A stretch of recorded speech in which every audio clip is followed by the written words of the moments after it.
See that you're born an Italian if you want your life to be great. See that you're born an Italiano and your life will be great.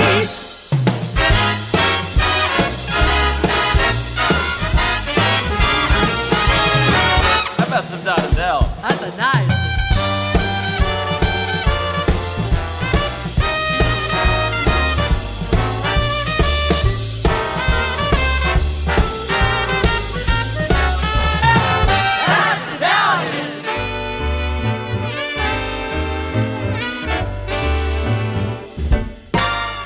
Hey there, Paisani, and welcome back to another episode of the Italian American Podcast. I'm John Viola, missing my partner in crime today, flying solo here at Red Sauce Studio in the heart of Little Italy, the corner of Mulberry and Grand, and the crossroads of Italian America.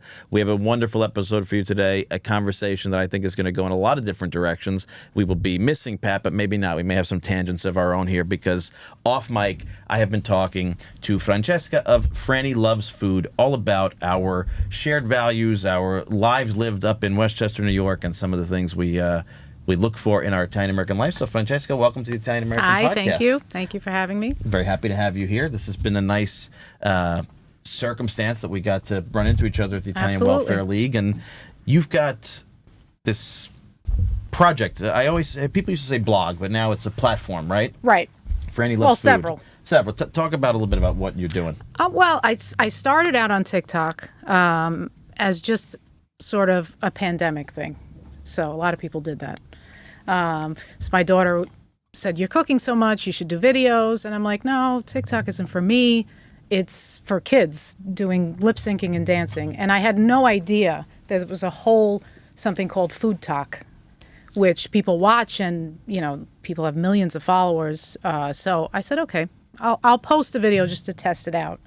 And so after a few videos, 1,000 followers, 2,000 followers, 5,000 followers, I said, "Oh wow, this is like a thing." It's a real thing. It's a thing. Yeah. So I started to think I could use this passion I have for Italian food and kind of use social media as an outlet for sharing my culture, traditional recipes. And so that's how it started. And then it kind of expanded to Instagram and to Facebook and to now onto YouTube. I had just started a YouTube channel. So Before the pandemic, you're a mom. yes. What was your life? What was your day job? What? Well, for many years, I was a college advisor Okay. for business students at Iona Oh. in New Rochelle.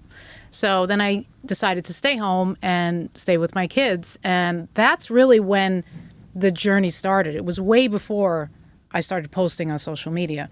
When I had to start really cooking for my kids, I said, I want them to experience the dishes I experienced as a child.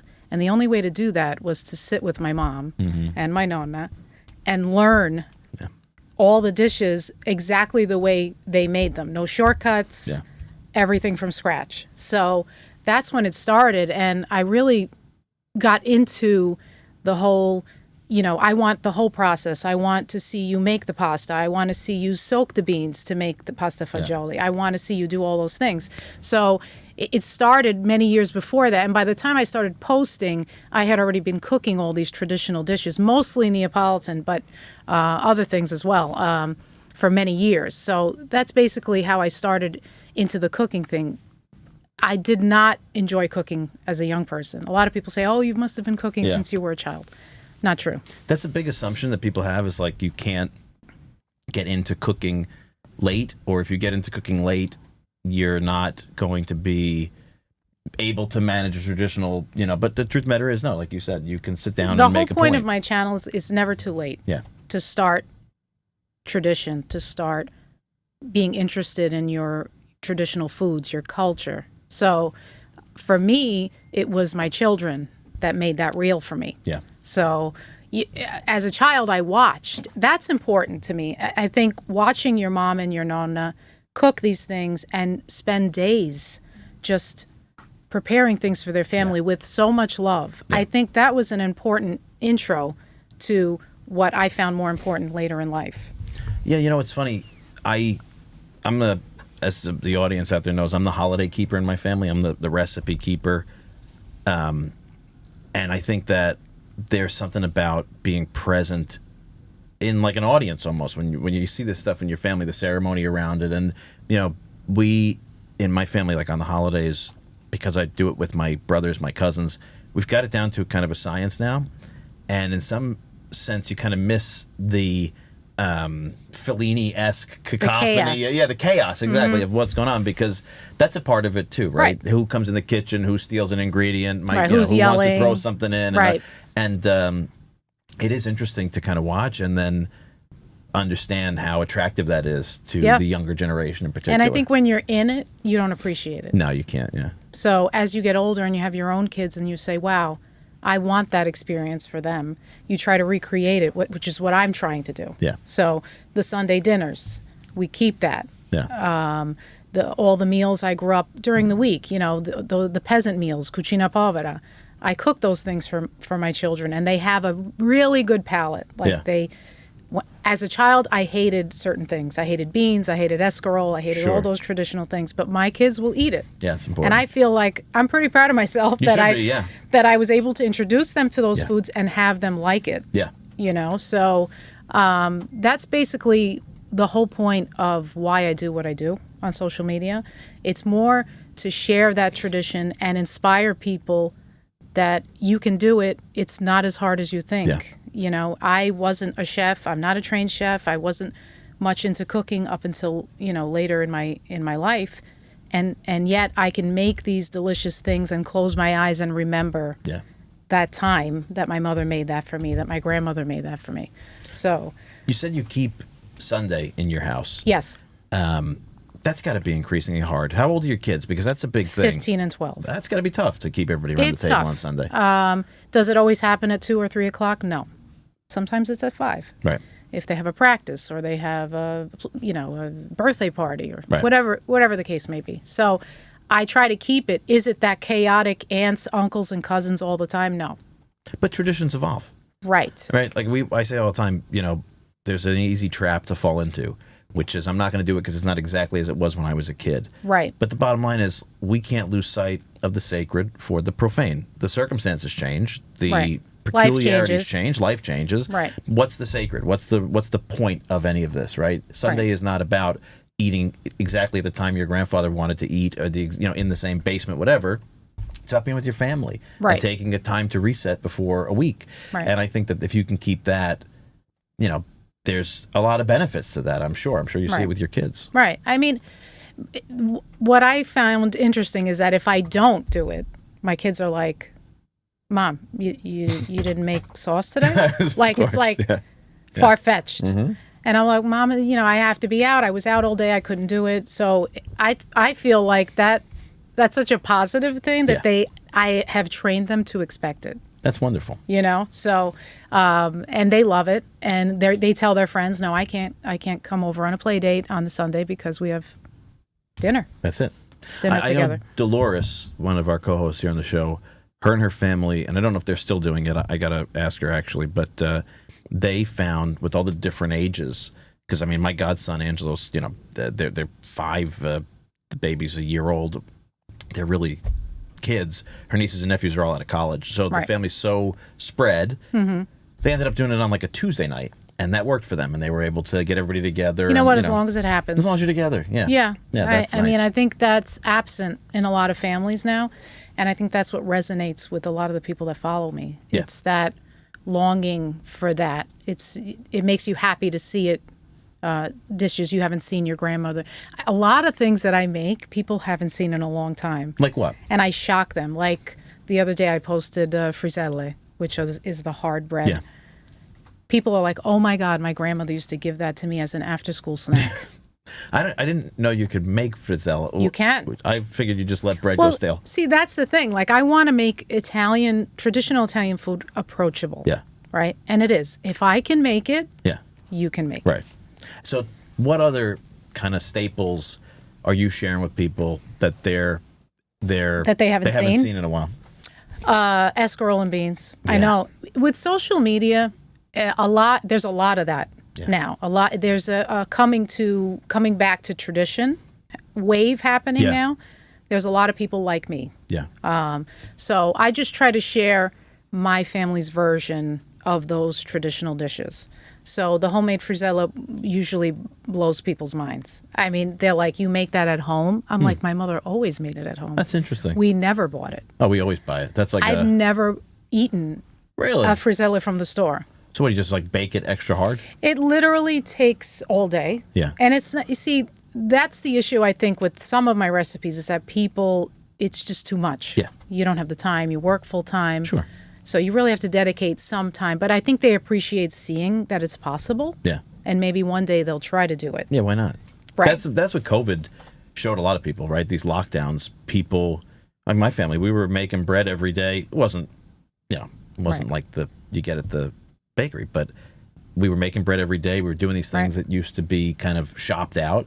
And just the idea that you can, and like the product is not even really what it's about. It's about the time. It's about the process. That's what it's about. I mean, another post I did that people were shocked by was a different type of cannoli that I grew up on, Yeah, I saw that one. Yeah. Let's which talk about is from Cilento. that. Yeah. So it's filled with custard, chocolate and lemon flavored custard. And some people knew exactly what it was, and some people were like, wait a minute, Yeah. you made that up. Yeah. No, I know. It's funny because I have that a lot, especially, Pat's family's from Cilento and all the Right. people around him. And that's exactly, he knew exactly what Of that course, was. I'm sure he did. Yeah. I've Right. I've only had those with him. They're, half chocolate, And that's half basically lemon the and- only kind of cannoli I grew up eating, unless someone brought one from a pastry shop, which is what you The traditional Sicilian cannoli. Sicilian cannoli. Right. Where is your family from in Cilento? They're not from Cilento. They're from the Amalfi Coast. Oh, wow. In a small town called Conga dei Marini. I've been there, actually. You've been to Conga? Yeah, I have. I did a thing through years ago when I was working, and we looked at a property there, actually. There was a property above the cliffs. Beautiful. I mean, It's beautiful. Yeah. It's where that famous monastery hotel is now, Oh, yeah. the Santa Rosa. Yeah, that's right. Yeah, absolutely. Right. Yeah. So, So- it's, I mean, all of the Amalfi Coast, Cilento Coast, you really can't pick No. a bad spot. And so that's what people in that area ate. That's the type of cannoli homemade yeah. type of, that was for celebrations. When my mom made that cannoli, there was a party happening in my house. So I wanted to share that with people, and the reaction I got was so amazing to me because it was either like, oh my God, I grew up eating that and I haven't seen that since my mother made it when I was a little girl, or you're crazy. Yeah. The only cannoli is Sicilian. So you get the two. That's what you get in everything. If you decide yeah. to put yourself out there in this kind of field, you get the thank you for, the long lost Right. factoid, or you're an idiot and you're wrong because I don't do it. We were just talking about this the other day. Somebody sent me a thing years ago.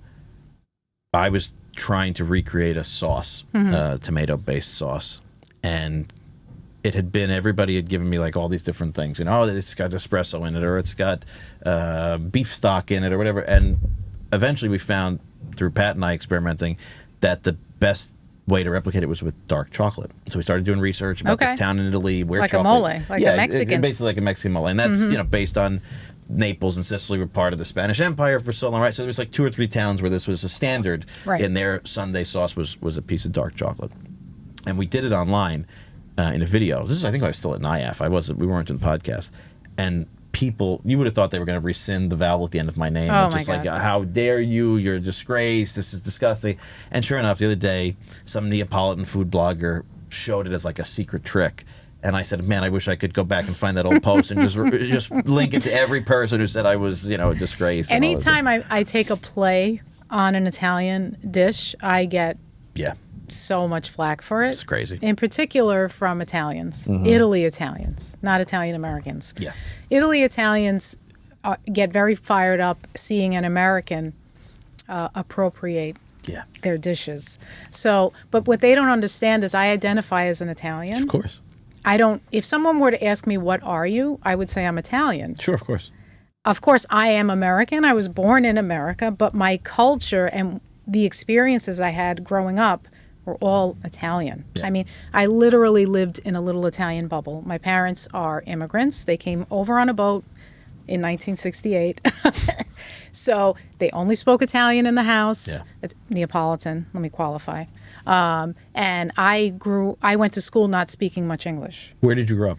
on Arthur Avenue. Oh, really? That's where I'm from. I know you grew up on Arthur Avenue. Yes. Oh, that's awesome. Yeah, And, so- when you were growing up, You're not that much older than me. How old are you? I'm 49. Okay, so you're not that much older than me. Yeah. When you were growing up, I'm not supposed to ask women, but it's a new era, so I can ask I whatever don't I care. want. Yeah. It's fine. 49's the new 39. The new 39, that's right. Pat just turned 50. And Oh, yeah, I'm turning 50 this year, so too. all these kids were telling Yeah. him how great, don't worry, 50 is the new something. He goes, okay, well, you're what? The kid says 25. He goes, would you trade with me? The kid said no. He goes, okay, so then stop telling me it's the new whatever. But growing up there on Arthur Avenue at that point, well, it was still pretty Yes. It was monolithically Italian? Yes, absolutely. My experience was all Italian all the time. Yeah. On Arthur Avenue. I know that sounds weird to like my father-in-law grew up on Arthur Avenue and he left in the early 70s and he said, no, the neighborhood was already going at that point. Yeah, of course. It really wasn't. Yeah. Everyone I knew and all my experiences, we still had big feasts. Yeah. All these stores were Italian, filled with Italians, speaking Italian. Did you go to Our Lady of Mount Carmel School? I did. You did? And that Yes. must have been all Italians back then. All Italian, 90%. So my wife's, my sister-in-law went there, and her niece and nephew went there, and I think they were like the last Italians in the school. Yeah. Like, I mean, there's nobody, you know. Yeah, I mean, the classes, maybe one or two classes after me, there weren't as many Italians. So I think that around my years, 48, 49, and 50-year-old people, Yeah. they were all Italian in Our Lady of Mount Carmel, all Italian. I think a lot of people don't understand that was, not abnormal in this country, particularly in the New York metropolitan area. People were coming here through the 60s, 70s, 80s, and 90s. You Yes. know, I mean, my neighborhood in Williamsburg, we do all this stuff with Sabino from Growing Up Italian. His dad came in the 90s and bought the corner store, and he came from the same town as my grandmother. So he came right into a womb of people from Sanza, and it was just a normal... I think there was a huge wave of immigration in the late 60s of, people like my parents who came here for a better life. And so, but they wanted to keep that tradition. Yeah. So it wasn't so much like previous generations were trying to assimilate and erase their Italianness because there was so much prejudice. Yeah. But I think my parents' generation or wave of immigrants really tried to hold on to those things. So I grew up in a very Italian bubble, keeping all of these things like celebrating name days like it was your birthday. Yeah. We would go to a friend's house and we would, after Christmas, after the Epiphany, we would put the baby Jesus away and it was like a whole ceremony. Yeah. So, I grew up with that. And then when I went out into the world, it was like, oh, wait, not everybody's Italian? Not everybody does that? Yeah, it's strange. Like, people don't think about that. The immigration, everything's a wave, right? But like the post-war immigration is so different in that, first of all, like you said, people that have been coming since the 1880s, 1890s faced horrible discrimination. People that came in the 50s and 60s came to an America where Italianness, particularly during the war, right? Because the highest number of soldiers in the American forces were Italian Americans. So we were spread throughout all these units. So people from all over the country, for the first time, probably interacted with an Italian American. Right. And then, you have the post-war sort of the Sinatra, Dean Martin, pizzerias open up. Like, we become a little bit more mainstream. Yeah. So when people come in the 60s and 70s... There was a lot more pride in being Italian. Yeah. And plus you have people coming from Italy who had, for better or worse, lived through, or their parents lived through 20 years of nationalism and fascism. Right. So, people that left before the 1920s when the laws changed, they left in Italy that a lot of them didn't feel Italian themselves, right? Because it was a bifurcated, split up Italy. Yet people now leaving 20 years of like, this is Italy, whether you have to erase that experience afterwards or not, it's still in your mentality. So you're coming with a different sense of being Italian. Right. And media is different. You can watch Rai on TV, you couldn't do that before. So it's a very different experience for people. Definitely. Much easier to feel Italian, Oh, yeah. And my parents made sure that I knew all of our traditions. To me, it was the inside of my house was Italy. Yeah, it's a good way to put it. Yeah, that's what it felt like. Yeah. And then when I left my house, I was Italian American, but inside my house, I was Italian because my parents were Italian. Yeah. And we spoke in our native tongue. Yeah. So it's a weird dichotomy because you're Italian, but then you're not Italian to Italians. Yeah. So when I went back to Italy, I was l'Americana. I know. Right? Yeah. So, but here I feel so Italian around non-Italians. It's a life in some kind of nether region, really. Right. Some kind of ethnic identity nether region. It's, we encounter it all the time here, and like even somebody like me whose family came here in different phases, but all my grandparents, my grandfather got here in 1922. He was the last of my branches to arrive. So my family had been here, and I, by every stretch of imagination, should have just felt like an average American until we left an Italian neighborhood and went to a town in New Jersey that had no Italians, and I became alarmingly Italian. Right. But then, you know, go to Italy. I didn't grow up speaking anything. Had to teach myself. Go to Italy, and like sometimes you get embraced, sometimes you get rejected, and then here you get rejected. It's just It's weird. It's weird. It depends on the place. Yeah. You have to kind of like adjust. Yes, you do. Yeah. You know, so I feel like the Italianness of like Italian Americans of varying generations is almost like when you have to like level a picture frame and that bubble like has to just get in the middle. Yeah. I feel like it's always kind of moving that bubble to wherever you are. So like, Right. You may be accepted here and the bubble kind of straightens out, or it may tilt this way or tilt that way, and you've maybe a little bit more American in this scenario. But that's kind of how it is. It's always like getting that airplane straight. Yeah. It's a strange feeling because, here you feel so Italian. You're very proud of being Italian American. And then when you go to Italy, you feel so American. Yeah. Compared to your cousins. Yeah.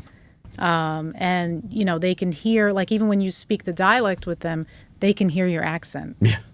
Yeah, they can pick you, It's hard. It's like, a lot of people are learning words from 100 years ago in some cases, right? Or people, right. Well, that's what used to make my aunts laugh because I was learning the dialect of 1968. Right.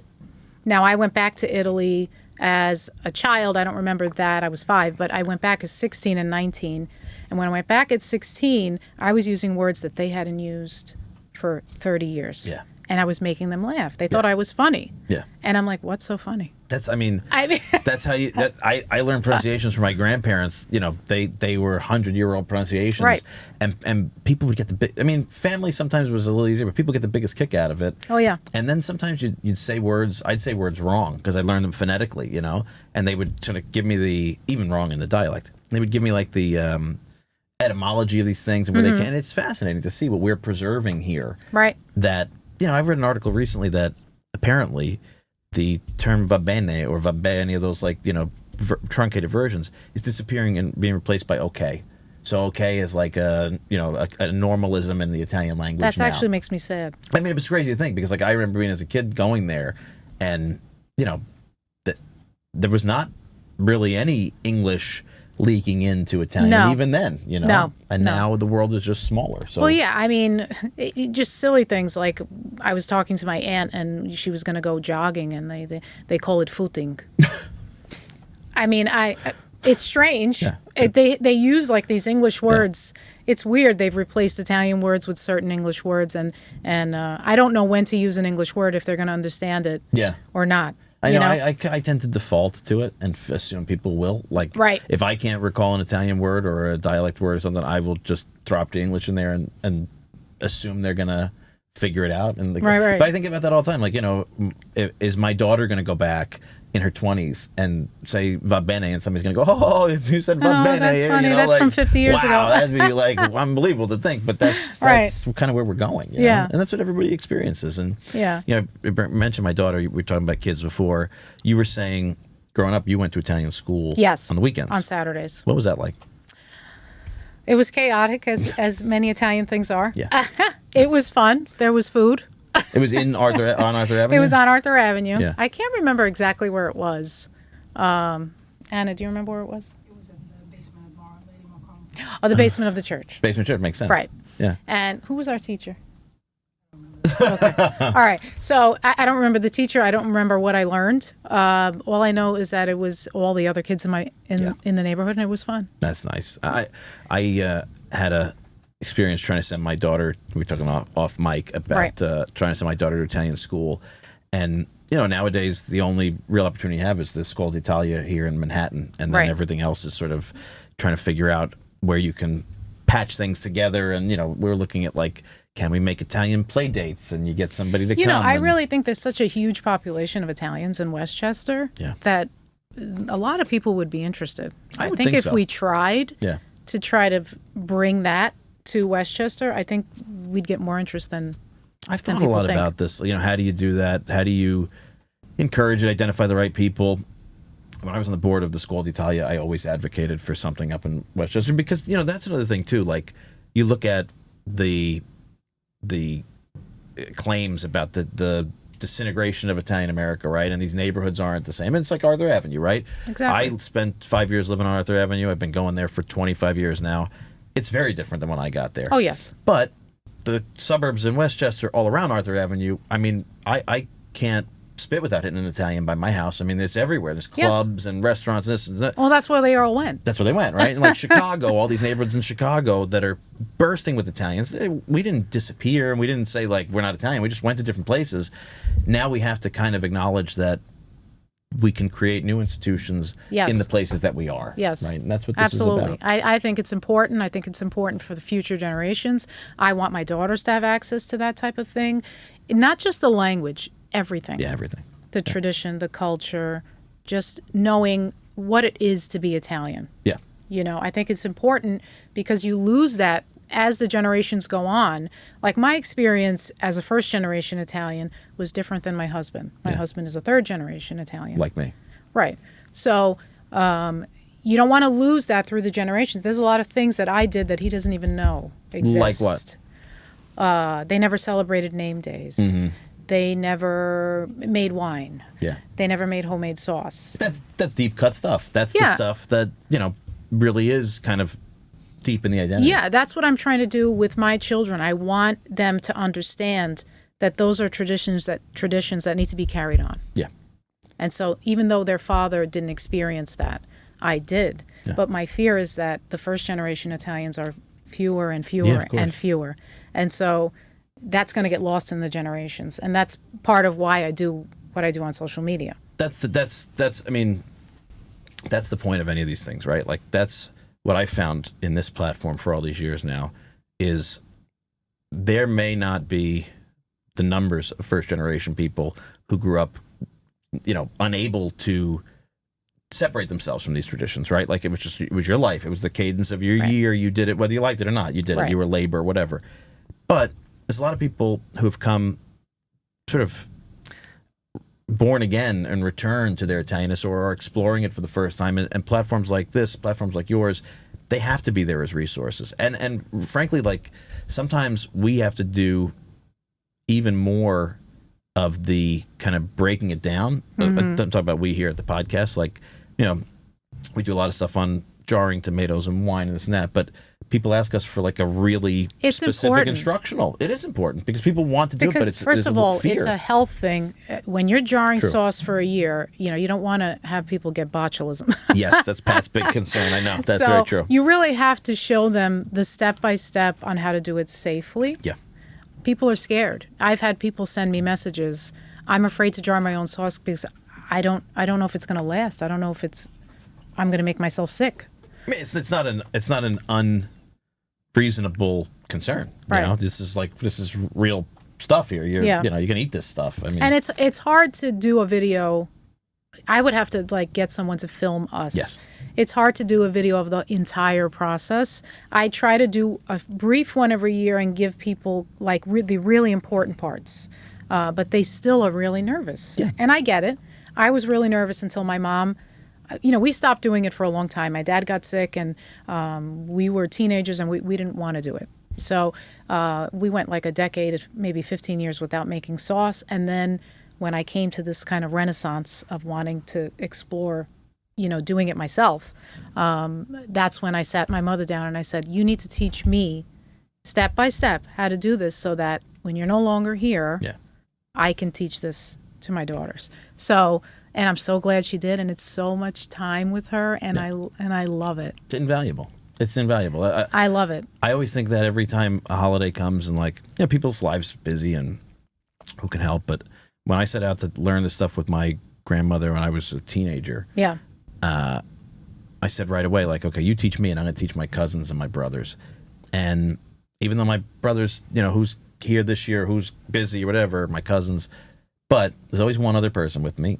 And I know if I got hit by a car tomorrow that these recipes, although they're ones that I've evolved and they're not exactly like my grandmother made them, but they'll live on. And so now I have my nieces and nephews, my kids, and when they ask me about traditions, they can taste exactly what Right. I grew up tasting, or my dad grew up tasting, or that Right. that's like somebody asked me the other day. One of my nephews, when we were Christmas, said, "What's your favorite dish here?"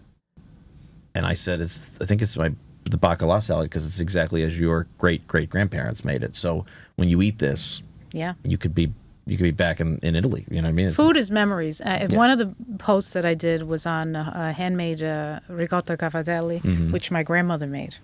And I didn't do an instructional. I wanted to do more of talking about how it made me feel. Yeah. So this is something my grandmother used to make a lot. She was very good at it. And whenever I make it, I kind of think of her. And I feel like she's watching me. I talk to her in my head, like, make sure I'm doing this right. Did I do that? So I did a voiceover that really went viral on a few platforms because of just the fact that so many people related to the fact that food is memories. Yeah. Food takes you back to that place. Yeah. Right? When you put that dish in your mouth and it tastes exactly like your grandmother, you're there again. Yeah. And so what I was trying to do in that video was to say to people, you need to create that place for your kids. Yeah. So the way my grandmother created that place for me that I can go back to, my daughter's eating that in front of me. Yeah. And when I'm not here, she's going to think of me. That's what it's all about. And so That's everything. That's handing on. You're passing on safety. right. And when you feel safe, especially for kids, you are emboldened to risk. You're emboldened to try things. You're emboldened to go out and live in the world. And that's the best gift you can give. Yeah.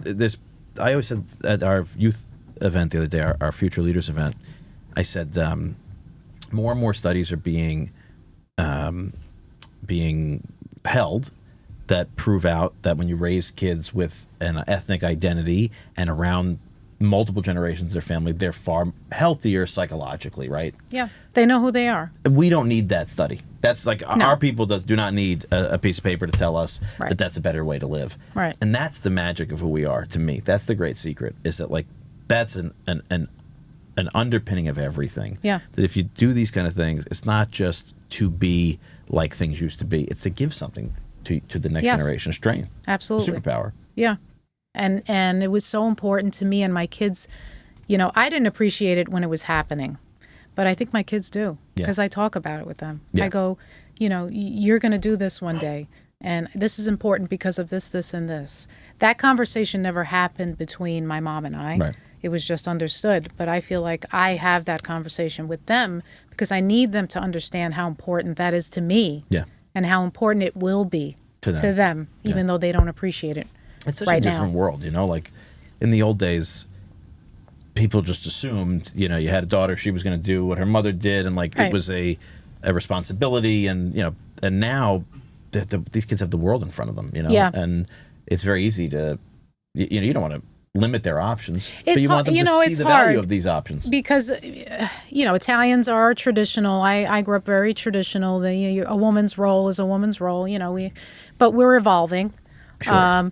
And I want to do two things. I want to raise strong women with a sense of identity. Yeah.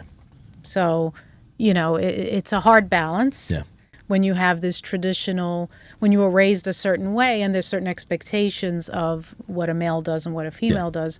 But in this day and age, that doesn't resonate with the young people. So I want them to understand that they can do whatever they want in life and be whatever they want in life, but who they are is important. Yeah. Their cultural identity is what makes them unique and special. Yeah, it's like you got to give kids, especially nowadays, the sense that this is not something you have to do. Right. This is something that benefits you and will benefit the people around you and will benefit the Right. people to come after you.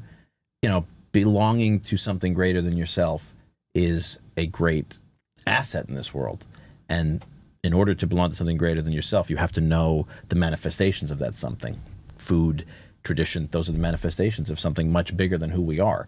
Right. And if you lose that, yeah, you can always turn backwards. You can. We see that all the time out and everywhere we travel in Italian America, people rediscovering these things. Yeah. But it's a challenge. It is a challenge. I think the social media part is such a positive sort of wave of this coming back to tradition, but it's also a double-edged sword because I see a lot of not so good content. Yeah. Which, you've got to take the good with the bad. Yeah. Just like with comments under the videos, there's people that are going to love you and there's people that are going to criticize you. That, it's a yin and yang type of thing. But I think the positives outweigh the negatives for me in my experience on social media. And I think that it became bigger than just recipe videos for me. It became, I represent something to these people, and I want to make sure that I portray that in a positive light. Yeah. So because I have a lot of eyes on me. So to me, it became like a platform for the advancement of Italian Americans. Yeah. Yeah, I mean. What do you think is next? I mean, you're on all these things. You said you're now into YouTube. Some people go into cookbooks. Some people go do shows. And what do you envision? I think a cookbook would be important for me, to be able to have that in black and white. Yeah. My family's recipes and be able to share that kind of tradition with people. TV shows, and when you get into social media, it becomes sort of like brands are contacting you and they want you to do these advertisements, and then it becomes about money, and then it becomes who's going to pay you to do this, and to me it's still not about that, and it's a hard balance when I have companies approaching me that I don't necessarily like already jarred sauce. That's a hard no. Right, I can imagine. Yeah, of course. So I've been approached by several companies like, would you please represent? No. And then, I know I'm burning bridges, but to me, I have to stay true to who I am. I would never use that in my everyday life. Yeah. And so when I advertise a product or I'll do a collaboration with a brand, it has to be true to me. Yeah. I'm not going to just do it because they said they're going to pay me a certain amount of money. Yeah. So then it becomes like sort of business-y, which I don't love, but I do love sharing. Yeah. And that comes hand in hand. It's difficult, yeah. It's hard. So I think the next step for me would be a cookbook. That's sort of the dream for 2025. Yeah. But I'm new to this. Yeah. I didn't know what I was doing. I didn't know how to edit videos or record them or lighting, or I wasn't comfortable on camera. I sort of fake it till you make it in the video Amen. editing type of area. I've gotten better. If you see my first video as opposed to something I'm posting now, it's like eons better. So the learning curve was, quick for me. Yeah. I'm techie, so thankfully that worked to my advantage. But I mean, a cookbook. Anybody want to help me out with a cookbook? Out with a cookbook? I wish I knew how that process went. I know. See, that's the thing. I don't even know where to start. I mean, literally, genuinely speaking, this is all like a whole new world for me. It is. Believe me, you're preaching to the converted. I mean, if you would have said to me, I don't even know how many years ago now because it's been so long, but if you said to me, like, you're going to be sitting around a fake red sauce set talking about being Italian every week, I'd be like, there's no possible way. You know what I mean? I'm a very introverted person. So, to do this, you have to really drag a different character out of you. And sometimes that's difficult. Everybody we talk to who's got these platforms, you always come back to, then you have to feed that platform. And you can't just say, it becomes I don't want to do this. It's a thing, an entity. Yeah, it's an entity. Onto itself. Yeah. And so, at first, when I first started posting videos, I was never on camera. It was always just shots of my hands cooking. And so after a while, people were like, can we see the person? They want to see you. Yeah, sure. For whatever reason it is. They want to see who it is that's sharing this. So I really had to, sort of build up the courage to be on camera. And I finally did it. And I'm a little more comfortable now than I was when I first started. But, it's, you put yourself out there. Yeah. And so it's uncomfortable. It is very uncomfortable. Yeah, it's uncomfortable. It's uncomfortable. I mean, we joke about it all the time. Pat's always joking about how uncomfortable it is with these lights and these cameras and things, but it's very uncomfortable, and you have to have thick skin. Yes. You got to be able to just, take the lumps, and people aren't going to like you or whatever. That you just can't really even read that stuff. I think my skin has gotten thicker with time. Oh, In I the can beginning, especially when you don't have a lot of followers, people feel a little more bold. Yeah. They'll be more insulting. Yeah. If you have a lot of followers, they almost don't want to insult you because some of your real followers will attack them in the comments. It's which crazy. I appreciate, guys. The defense league. Right. But yeah, I mean, you have to get a thick skin because the things that people will allow themselves to say on social media, they would never say to your face. No. You know, you call them the keyboard warriors. That's what they are. Yeah. So you have to, if you love it, like I do love doing this, I have to compartmentalize that. Yeah. You know, set it aside. You can't please everyone. Not everyone's going to love your family's recipe. Right. And especially with Italians, we love to argue and we love to say that's wrong and you're doing it. My grandmother didn't make it that way. And there's raisins in those meatballs. And, you know, if you call something what it is and it's not exactly what they think it is, then you get the flood of... Yeah, I know. Which is fine. So, you know, Italy is very regional. The food is very regional. So I think people have sort of horse with blinders syndrome. My grandmother made it that way, and that's the only way to do it. So you have to deal with that. Yeah. And the open-mindedness comes from the non-Italians. I can believe it. Yeah. Yeah. Yeah. I posted a pork ragu, and I put chicken broth in it, or beef broth, I don't remember, because it has to braise for a long time. And the comments about the broth, no Italian puts broth in their ragu. But this is a braising method. See, these are things I've learned over the years as I've become a better cook. Over a decade, I have learned that certain things work, even though they're not tradition. Yeah. They make the dish better. Listen, it's also like it's about feeding people. It's about what people eat in the end, right? So like, this is not you don't need to. You're not trying to replicate the chemical compound for some kind of element. You're making it's jazz. It's a painting, right? I always say like cooking is art, baking is science, right? Like if you bake and you go, I'm going to put a little bit of this and that, you're going to get a mess, right? Because you need an alchemy. When you cook, how many times I've had family over and like the wine in the sauce didn't cook out fast enough, and so you put some lemon to cut it, or maybe a tab of butter, and people love don't it, right? put sugar and sauce on social media, right? But it's like this is not about how well you can replicate the thing you did last time. It's about how do you make people feel when they eat. But I have this conversation with my mom. Sometimes I'll say, Mom, I did this and it came out better, and she says, oh, okay, I'll try that next time. Right. But most people are like, no, you have to do it. It's insane. The same way every okay. I mean, I'm all about tradition. Yeah. For example, I think, doing things like pasta fagioli from scratch with dry beans tastes better. Sure. That's going to taste like your grandmother's. Right. And I think in the world of fast videos and easy recipes, mine kind of fall through the cracks because it's too much work. But that's what's going to taste like your grandmother's. Right. See, that was the point. Don't tell me, oh, I made this, but it didn't taste like my grandmother's, because you used canned beans instead of dry beans, and you didn't use fresh herbs, you used dried herbs. You can't change the whole thing and then want it to taste like your grandmother's. No, you can't go with expectations either. Like if you're gonna, it depends on where your circumstances, right? If you want a quick meal, you get a can of beans, use a can of beans. If you didn't soak beans, you didn't soak beans. There's nothing wrong with shortcuts. Right. I'm all about it, especially during the week when I don't have a lot of time to but if I'm going to show you a traditional recipe, that's the recipe. That's what it is. Right. Do you want to take a shortcut once in a while? Sure.